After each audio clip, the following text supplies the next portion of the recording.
Où es-tu? Où es-tu? Cette question vient de quelqu'un qui avait pourtant bien la réponse.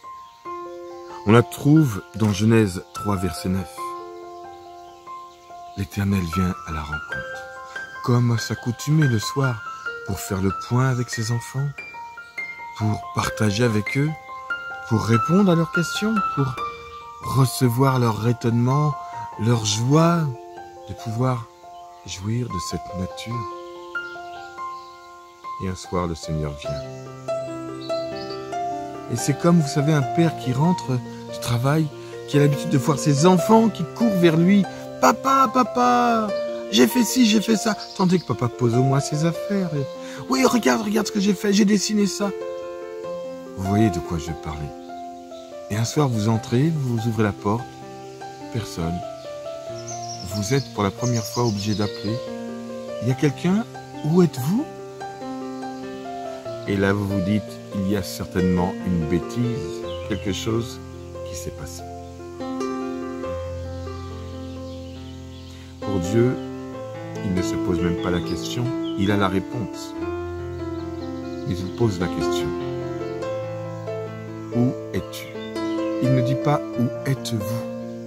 Il pose la question à celui à qui il a donné les clés du Jardin d'Éden, la responsabilité, l'autorité et les ordres.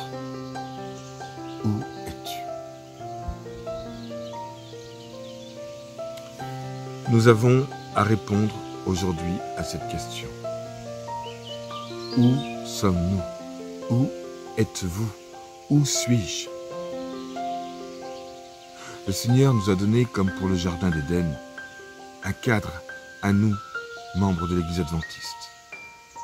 Le Seigneur nous a donné un cadre qu'aucune autre dénomination n'a. Une compréhension de l'Évangile,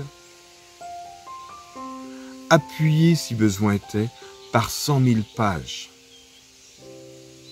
Dieu n'a pas laissé entendre ou laissé supposer, il a détaillé, il a explicité.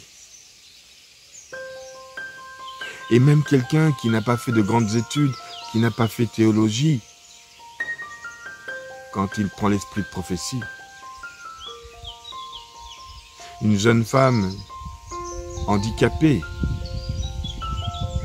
qui est passée très proche de la mort, 3 semaines de coma après avoir eu un traumatisme crânien dans sa jeunesse, qui n'avait même pas pu faire d'études, qui avait du mal à se concentrer, qui très souvent ne comprenait pas ce dont il était question, a écrit 100 000 pages de façon très simple et accessible. Et avec tout cet héritage, toute cette richesse-là, Dieu se présente à nous. Personne ne court le rencontrer. Personne ne fait comme les disciples, les 70, après cette mission évangélique, qui a a priori porté des fruits. Ils étaient enthousiastes, Seigneur, Seigneur, on a chassé des démons, on a fait ci, on a fait ça. Et le Seigneur de dire, oui, je voyais Satan descendre, tomber du ciel. Enthousiaste.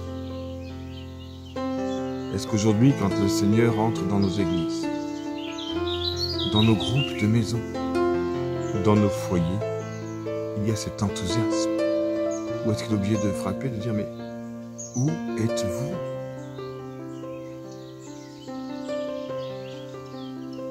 Il tarde au Seigneur de mettre fin à cette souffrance pour lui. Il tarde au Seigneur de ne plus avoir besoin de nous appeler. Il tarde au Seigneur de déclencher une espèce de joie comme ces enfants qui courent d'élan naturel vers lui. Et non plus d'avoir l'impression de déranger parce que nous sommes cachés. Parce que nous avons troqué notre habit de lumière contre un habit de feuilles qui ne cache que le corps, mais la nudité de notre caractère la honte, la culpabilité, la peur. Cet habit ne les cache pas. Il tarde à Dieu de pouvoir venir à n'importe quel moment et de savoir qu'il déclenche de la joie et non de la crainte, de la peur. Alors, oui, où es-tu, Joseph? Est-ce que tu as du plaisir à voir ton Père? Est-ce que tu as du plaisir à l'écouter dans la Bible te parler? Est-ce que tu as du plaisir à l'entendre prononcer ton nom? Ou est-ce que tu te caches en disant mince? Et si je passe sans jugement maintenant? Je suis mort. Où es-tu? Les temps que nous vivons sont critiques. Et Dieu demande, qui enverrai-je? Qui enverrai-je? Il pose cette question parce que le constat, c'est que il a tellement donné et il a peu de retour. Et nous trouvons cette parole dans Ésaïe.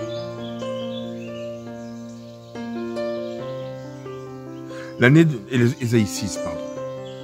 L'année de la mort du roi Osias, je vis le Seigneur assis sur un trône très élevé et les pans de sa robe remplissaient le temple.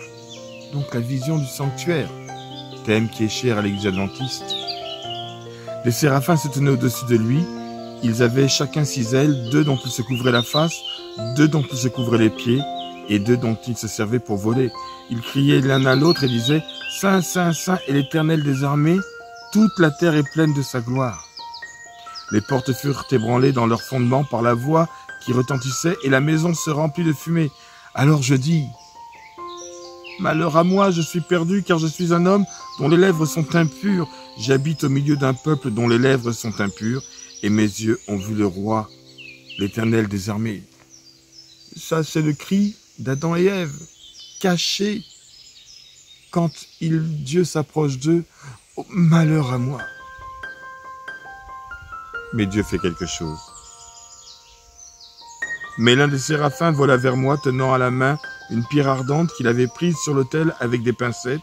Il en toucha ma bouche et dit, « Ceci a touché tes lèvres, ton iniquité est enlevée et ton péché est expié.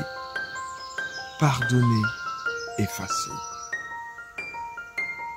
Et pourquoi c'est important? Parce que juste derrière, il y a une question pour moi, pour vous, pour nous, pour l'Église. Et j'entendis le verset 8, la voix du Seigneur disant, « Qui enverrai-je et qui marchera pour nous ?» Et je répondis, « Me voici, envoie-moi. » Je ne peux pas répondre cela si je n'ai pas pris conscience de mon impureté, de quelque chose qui me séparait encore avec mon Dieu.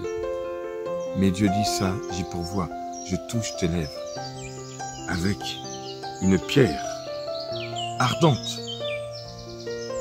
Je touche tes lèvres et maintenant ton péché, ton iniquité est enlevée, ton péché est expié. Chers amis, puisse Dieu toucher nos lèvres pour que nous puissions répondre à la question du Seigneur. Non plus où es-tu, mais qui enverrai-je? Moi, pas quelqu'un d'autre. Moi, Seigneur, me voici. Envoie.